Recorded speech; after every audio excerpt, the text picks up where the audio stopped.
And hello, one and all, and welcome to our live review of tonight's episode of Monday Night Raw. We are going to take a look at everything that took place on the May 23rd, 2016 edition of Raw, emanating from Baltimore, Maryland. And with me, I would like to welcome my special guest, my friend Mike Regario. Mike, thank you for joining me for tonight's live Raw review. Thanks, Dan. As always, it's a pleasure to be on the show. Sure thing. And before we go into a bit-by-bit look of everything that took place on tonight's edition of Raw, overall, Mike, what were your thoughts and opinions on tonight's edition of Raw? Because I really enjoyed it from start to finish. Excuse me. I thought this was an overall strong, solid edition of Raw. I agree, definitely. Yeah, I mean, there's nothing that really, drew me out of it, but, all the qualifying matches, I think the storylines went to a different level. The return of Seth Rollins. I don't think I could have asked for anything else from this episode.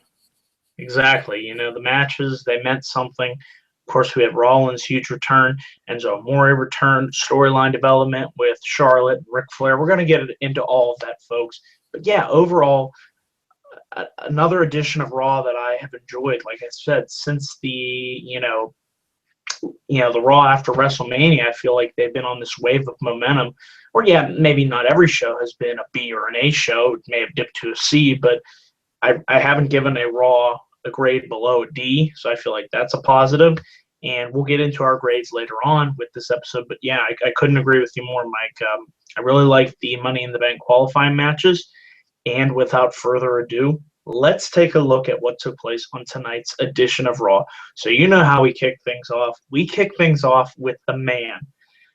Seth freaking Rollins makes his return, his long-awaited return to Monday Night Raw after making his return last night at Extreme Rules. Mike, what were your overall thoughts on seeing Seth Rollins, the reaction that he got? I mean, it was incredible. It was incredible, definitely. I mean, I don't think I've heard that big of a pop for someone returning. Probably, maybe since Daniel Bryan's retirement speech, I don't know, but that was a huge pop he got. And I like how at first, I know they're trying to go with the heel Rollins because they can't turn Reigns heel yet, unfortunately, it doesn't seem like.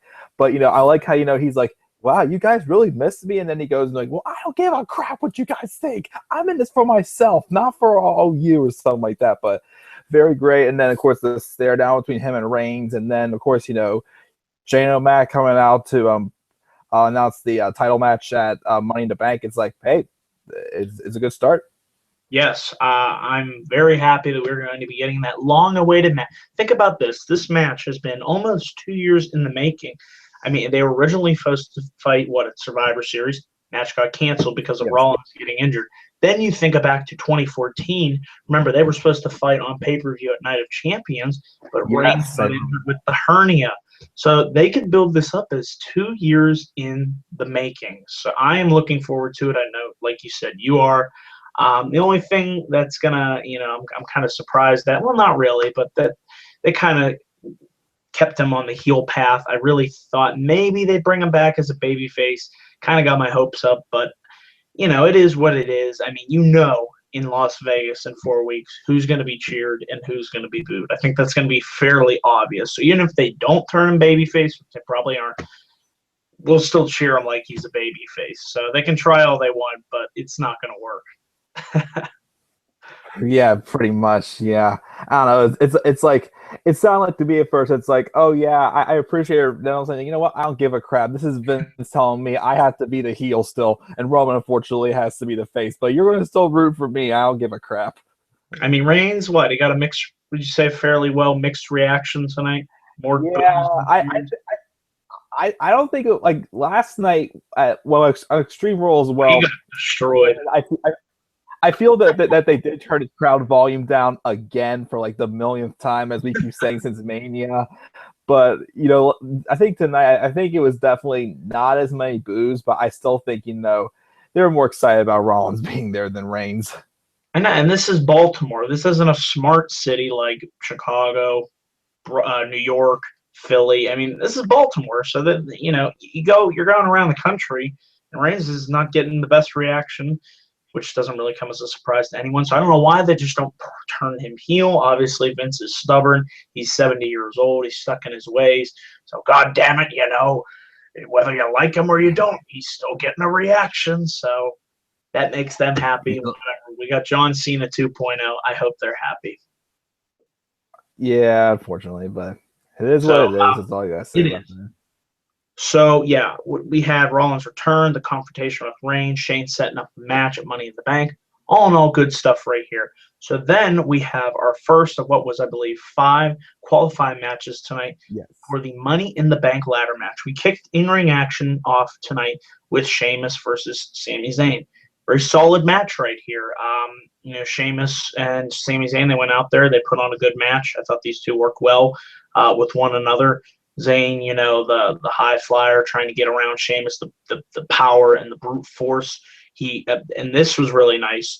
Zayn was able to get the clean pinfall victory over Sheamus with the haluva kick. Mike, your thoughts on Sami Zayn advancing into his first Money in the Bank ladder match? I mean, yeah, I was definitely glad they got a clean win on this one. I was starting to wonder if maybe they might have had Owens came out to interfere, but I'm glad they didn't. Yeah, I think it's worked out a lot better because not only did this, we'll get to Owens later, but let Sami go in cleanly. But also, on Sheamus' end, gave him a little bit of a reaction. It made it improbable, too. As you remember from last year, Sheamus was in Money in the Bank, and how could we forget that he won it? But yeah, I definitely... I have to throw that. It was just awful. Awful. Right, yes. So hopefully they build up whoever wins it better this year. But yeah, again, they had a great match. Again, like you say, Sheamus like more like a power guy. Zayn with a high flying and everything. And it was just a clean win. There was no controversy at all. And after the match, even too, they showed the anger of Sheamus building up pretty much, which I think I did like that. Yes, definitely. Because we'll get to when we talk to that backstage segment. Mm-hmm. But yeah, I feel like it's the development. It's been a long time since we've seen character development with Sheamus. I mean, so at least it's something, because it's just been the League of Nations crap, and he floundered as the world champion. So I'm actually interested to see where they go from here. Sheamus, and we'll get into that segment later. But yeah, solid win, solid match for Sami Zayn. What more can you say? So good stuff right here. After this, we had Apollo Crews being interviewed backstage by Renee Young, and this is where Sheamus attacked and laid out Apollo Crews. Didn't affect his match later on with Chris Jericho, but it was interesting that they had Apollo Crews be attacked by Sheamus. You think this might be setting up a match between Apollo Crews and Sheamus at Money in the Bank? Yes, I definitely see that. They're setting this up, yeah. That would be interesting. I mean, at least it would give Apollo Crews something to do, as they haven't done anything with him in the past couple weeks. I think it would only be a benefit for him, go into there with a guy like Sheamus who has experience on the main roster. Yeah, Sheamus may not be the most exciting character, but at least it would give Apollo Crews somebody to work with, and in the long run, hopefully, they would put Apollo Crews over in that feud against Sheamus and move him on to bigger and better things. And I think they could go out there and have some solid matches. So I'm trying to look at the positives rather than the negatives, as some people here, on the IWC do. But, it is what it is. So we'll see where they go from there. Then we had the New Day make their way to the ring. They had a birthday cake. And I'm like, what the hell is going on here? Why do we have a birthday cake? Apparently, tonight was the 1,200th episode of Raw, and this is what the birthday cake's for. They're singing New Day rocks, Raw rocks, all this stuff, and then Big E takes the cake, and it looks like he's going to hit somebody in the face with it. He goes up to a little kid, and it looks like he's going to hit JBL with it.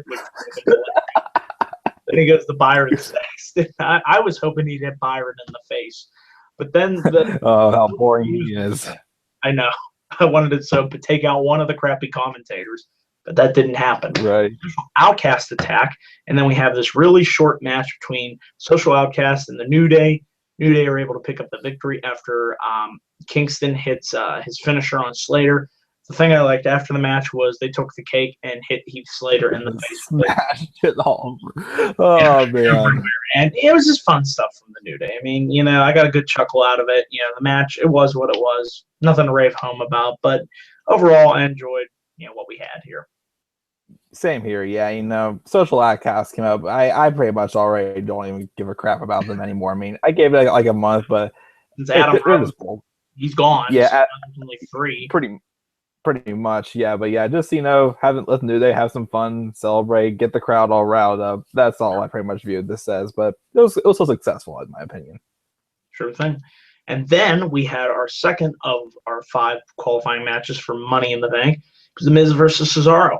And once again, these two guys, they have good chemistry. They go out there, they put on a pretty enjoyable match. Like I said, move for move, Cesaro, with his sheer power and strength. I mean, this guy is just insane. Like you said, he's really built his momentum. They've really helped build his momentum well since his return the night after WrestleMania, competing for the Intercontinental Championship, that awesome Fatal 4-Way at Extreme Rules. Now in this match against The Miz to qualify for the Money in the Bank ladder match.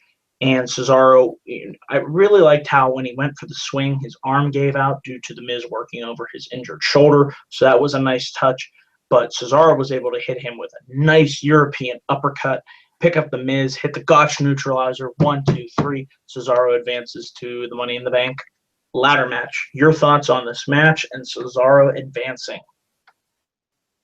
Yes, definitely. I mean, you could tell last night. Well, I keep saying last night. Well, yeah, last night at Extreme Rules, it was this match was definitely not like obvious. It could have gone either way between the two of them. Yeah. But yes, definitely. Cesaro getting the push, getting in the Money in the Bank ladder match, and I know you probably won't be seeing it on Thursday, but getting another shot in your title, just keeping his momentum going because he sure deserves it. I mean, this has been a long time coming for him, pretty much.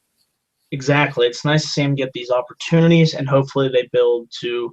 I'd love to see him hold that Intercontinental Championship and go on a tear with it. I know you'd like to see him do that. He could really be the workhorse of that title and bring back a ton of prestige. Because I really felt last night at Extreme Rules that Fatal 4-Way title match helped raise the prestige of the IC title tenfold. That was a tremendous match. And once again, props to all 4 guys involved.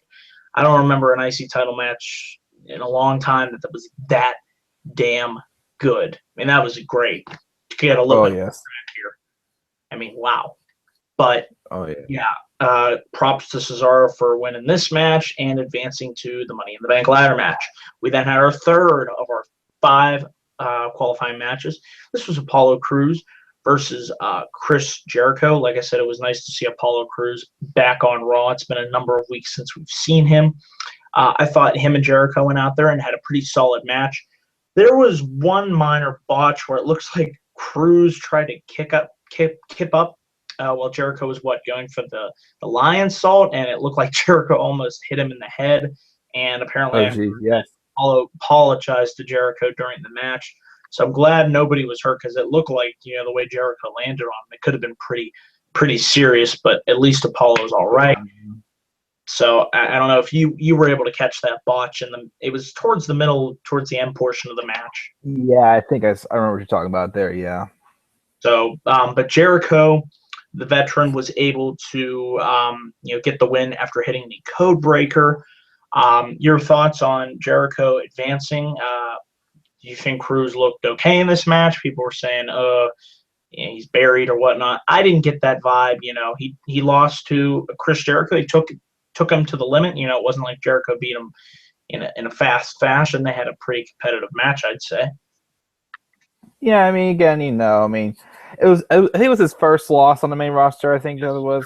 I mean, at least it was a clean loss, and also it didn't make him tap out. Also, I mean, yes, Albert, he didn't look as strong as tonight, but you don't want to rush a guy up on the main roster either. And again, I think this feud with Sheamus, like I said before, will help him hopefully pretty well. If it's booked the right way, it could or it could not. We'll just have to wait and see. We don't know, so we'll see how that turns out.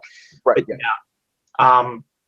Jericho advances to the Money in the Bank ladder match, and after this, we had this backstage segment with Baron Corbin. He says he doesn't care how people think about how he won the match against Dolph Ziggler in their no DQ match at Extreme Rules. Ziggler gets in Corbin's face, and he says pretty much, "You can't wrestle." And Corbin says, if Ziggler wants another match, you've got it next week on Raw. And Ziggler says, this is going to be a technical wrestling match. I did like the back and forth exchange between Corbin and Ziggler. Corbin kind of blowing him off, but I hope this feud, like you said, does come to an end. And hopefully Corbin gets the decisive win over Ziggler. Let's not do 50-50, but hot shot booking. If we're gonna have this match next week, Corbin needs to win and move on. There you go. He beat Ziggler 3 out of the 4 times they faced each other. I think that makes him look pretty dominant. So we'll see where they go with that. Then I know you like this part. This was when Big Cass and Enzo Amore makes his return. Oh yeah, Monday Night Raw. This was great to see. Yes. It's been 3 weeks since we've seen Enzo since his scary concussion at Payback. Looks like everything checked out all right, and he is back and cleared for action. They cut a tremendous promo in the ring, as only Enzo and Big Cass can do. They have the crowd in the palm of their hand. How you doing? Just great stuff right here. And then we had Big Cass versus Bubba Ray Dudley. Cass was able to hit the big boot, followed up by the Empire Elbow for the victory. I also liked how Enzo, didn't Cass take Enzo and throw him into Devon Dudley? So that was nice. I really like how they're continuing this Dudley Boys versus Enzo and Big Cass feud. What are your thoughts on Enzo returning, the program continuing with Enzo and Big Cass and the Dudley Boys?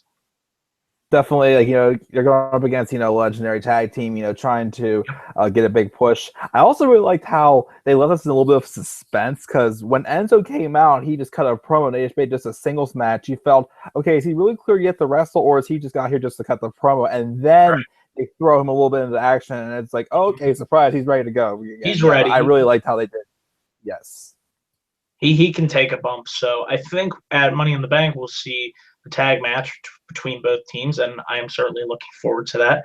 And as I was mentioning on Twitter tonight and to you, I have a fantasy booking idea for Enzo and Big Cass and their journey to the WWE Tag Team Championship scenes. I'm going to save that for another video, but I think this will begin their journey to an eventual match at SummerSlam. So I'll just leave it at that.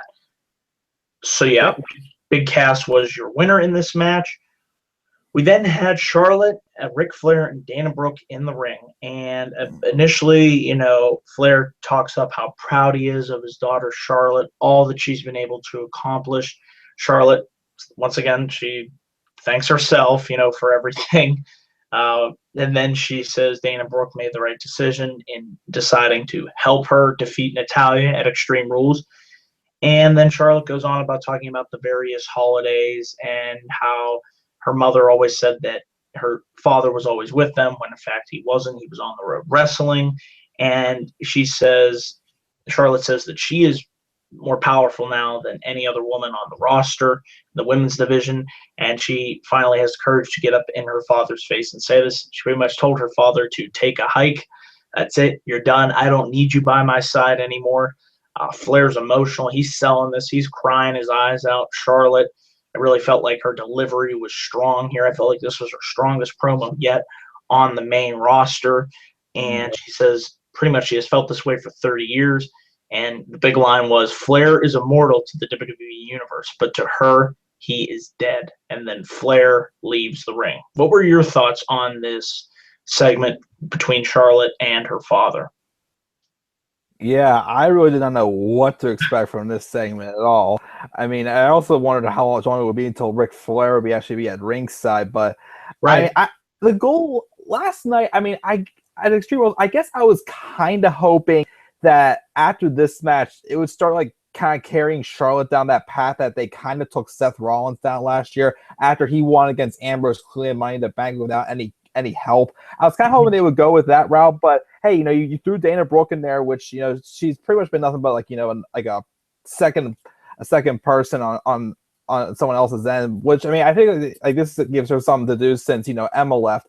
But at the same time, if they want to continue to have Charlotte be that spoiled champion that she is, I think it works well. Keep going. Definitely, and probably going to hold that title till SummerSlam, with hopefully her eventual showdown one-on-one with Sasha Banks. So we have that to look forward to. So I think that's where this is going. She dumps her father. Now she has Dana Brooke by her side. So we'll have to see how we get from Money in the Bank to SummerSlam. But like I said, Right, yeah. really strong segment. I really thought Flair's Oh, crime emotionality added to the segment, and the crowd was into it. I was like you said, was shocked to see Charlotte dump Ric Flair, especially at this early at this point. I thought it wouldn't happen for maybe a couple more months, but I certainly thought this was an effective segment, none the least. So with that, yes. we transition into our fourth match for the Money in the Bank qualifying match. It was Dean Ambrose versus Dolph Ziggler. Overall solid match between these two. Ziggler, I really feel like he's lacked a lot of momentum, ever since that Survivor Series loss. So obviously, you knew that it was probably going to be Dean Ambrose that was going to be the one to walk out the winner of this match. That is exactly what happened. He was able to hit the dirty deeds for the win. So it was nice to see Ambrose advance. Mike, your thoughts on this match and Ambrose advancing to Money in the Bank? Yeah, Ambrose, with all the momentum he's had, why lose to somebody like Ziggler? I mean, I know we all love Dolph Ziggler, but I think we're all being, as we said before, we're all probably starting to face, there's not too much left for him, pretty much. I feel. I mean, he's probably not going to get like up in that, like that main event part again. But at least like him and Ambrose, I think went against each other. I think in that championship tournament back before Survivor Series, and they had a really solid match. I was definitely looking forward to seeing this again. It's something different. Another solid face-on-face match, and nothing more I could ask for this match. Solid match all around. So yeah, and happy to see Ambrose go into his second. Was he in?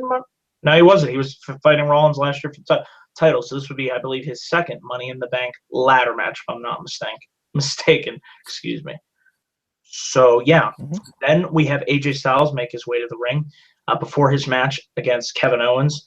He pretty much talks about how if it wasn't for the club and the Usos last night, that he would have been the one to walk out the WWE World Heavyweight Champion. And eventually Anderson and Gallows come out. They confront AJ. They pretty much get in his face and say, "What the hell are you talking about?" So we were on the same side. We were friends. Styles says that they're pretty much done professionally, but we can still be friends. Anderson and Gallows flat out reject this offer and say, "No, we're just done altogether."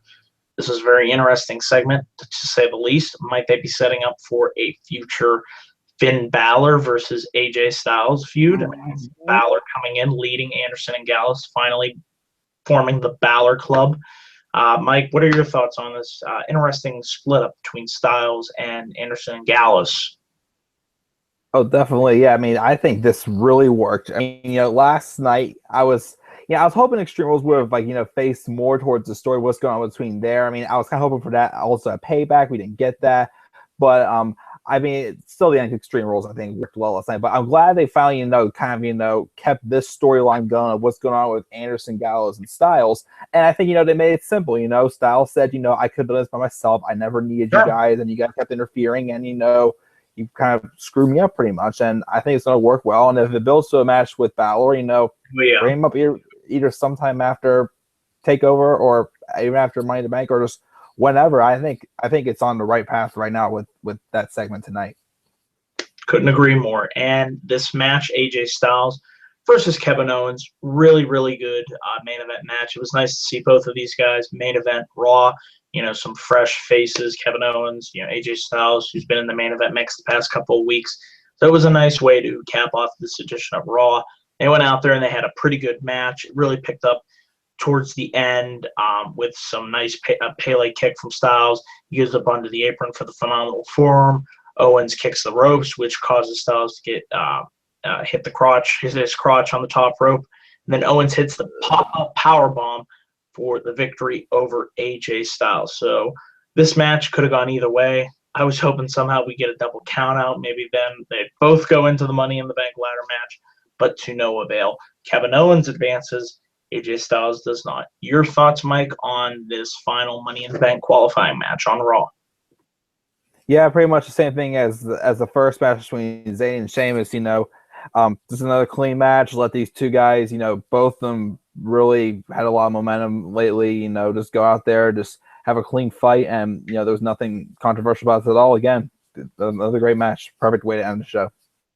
Good stuff all around. And with that, It's time to give our overall grades on tonight's episode of Raw. I was thinking long and hard about this, but I'll go with what was your grade for tonight's episode of Raw?